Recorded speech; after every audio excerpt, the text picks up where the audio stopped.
Today we are looking at very important concept, which is the difference between the gravitational force, field, potential and energy. So these terms may seem confusing, but they are all very distinct, and we will try to understand the relationship between these terms, right? So our study actually starts with gravitational force, which all of you are now familiar with. So there are two bodies here, capital M, a body with a mass of capital M, and a body with a mass of small m. They are point bodies, they are point particles, and we know that because there is a presence of mass in the space, there has got to be the gravitational force between these two objects.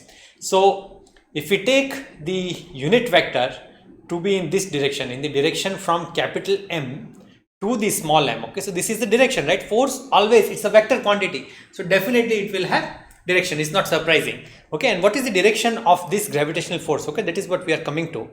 So if we take a unit vector from the mass of capital M, which points towards the mass of small m, okay, so that is the unit vector, that is our vector ER, okay? So note that, okay? And it is, I'm putting ER cap because it is a unit vector. That's the convention that we use for unit vector.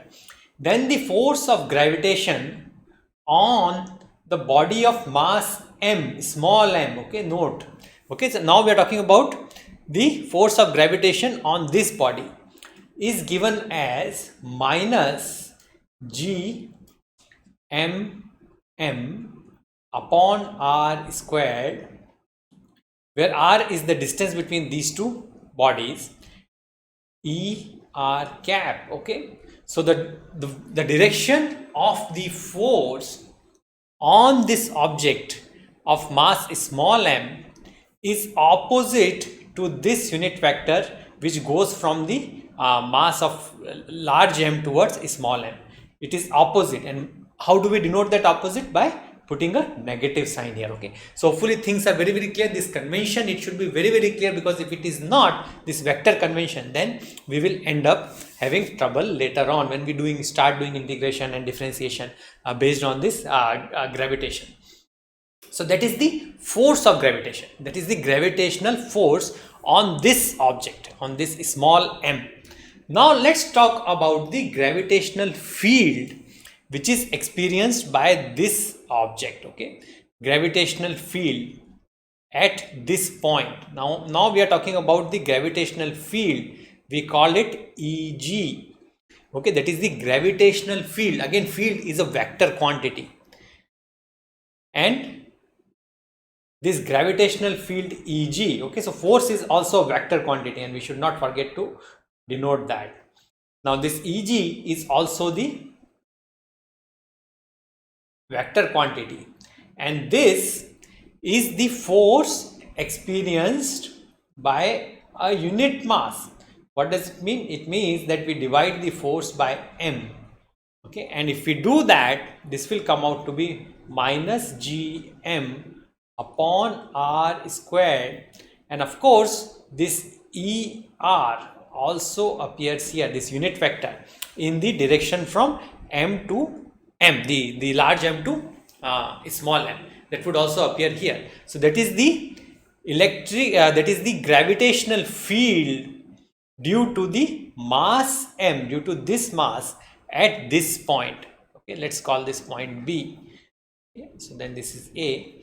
So it is the gravitational field at B due to point A, due to the mass m present at point A. So that is given by this equation. Again, this is a vector quantity, and we have to be very careful with our sign convention, with our directions, okay? So hopefully gravitational field is not very clear. It is the force of gravitation divided by mass. In other words, gravitational field is the force experienced by a unit mass. Now let's come to gravitational potential. Now gravitational potential is not a vector quantity, but since we are taking everything, understanding everything in these terms, so we have kept it as such. Gravitational potential at point B due to the mass m at point A is given by, we use the convention Vg, and it's not a vector quantity. This is given by minus gm upon r, where r is of course this distance, right? So we have not changed the meaning of other signs. And this Vg is again the energy per unit mass. This gravitational potential is again per unit mass. Okay, so it has takes the units of joule per kg. It is per unit mass. Notice that the m term, it does not appear in the formula for gravitational potential. It does not depend upon the mass m, the small m. It does not depend upon that at all. It does not depend upon this. It is only dependent upon the capital M, this mass, the mass which is producing the potential. Okay, so definition for the gravitational potential is, it is the work done required to bring a unit mass from infinity. Okay, infinity means very, very large distance. If I am doing some work to bring this mass, a unit mass, okay, so M is equal to 1 kg. I am bringing this unit mass from infinity to this point B. It is the amount of work done required to bring a unit mass from infinity to the point that is known as the gravitational potential of that point. And again, gravitational potential is negative. What does this mean? It means that by our convention, we have taken the gravitational potential at infinity to be 0. So the gravitational potential at infinity due to this mass was 0, and everywhere else it is negative. Everywhere else the gravitational potential due to this mass capital M is actually negative. So gravitational potential is again dealing with per unit mass. Gravitational field dealing with per unit mass. Now we come to gravitational potential energy. Gravitational potential energy is the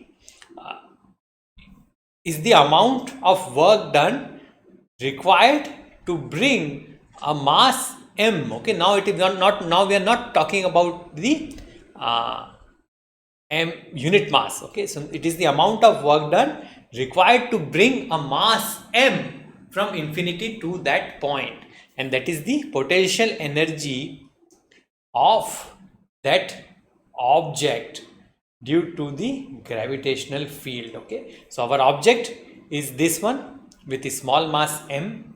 This is our object, and we are talking about the energy of this object due to the gravitational field produced by this object. Okay, so the gravitational field produced by the object at A, the capital M, that is the base object, that is the object that is producing the gravitational potential, that is the object producing gravitational field. And due to this field, this object m, the small m, has certain amount of energy. It does not have to be, m does not have to be unity. It is not a unit mass. It is the potential energy of the mass m. Okay, so how do we define it? We define the gravitational potential energy, usually denoted by U, is equal to m times Vg. Okay, so it is the Vg is the gravitational potential at this point B, and because the gravitational potential is energy per unit mass, therefore when we multiply it by mass, we get the gravitational energy of this small m. Okay, so again, potential energy, when we are talking about, we have to take into account the mass m. When we are talking about the force of gravity, we have to talk about the small mass m. Okay, so when we are talking about the force or the gravitational potential energy, we take into account the both the times we take into account the mass.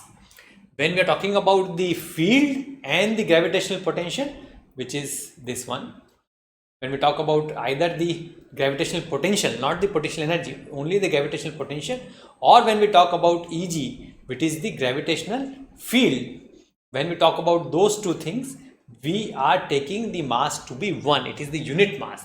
The m does not factor into, the small m does not factor into that equation.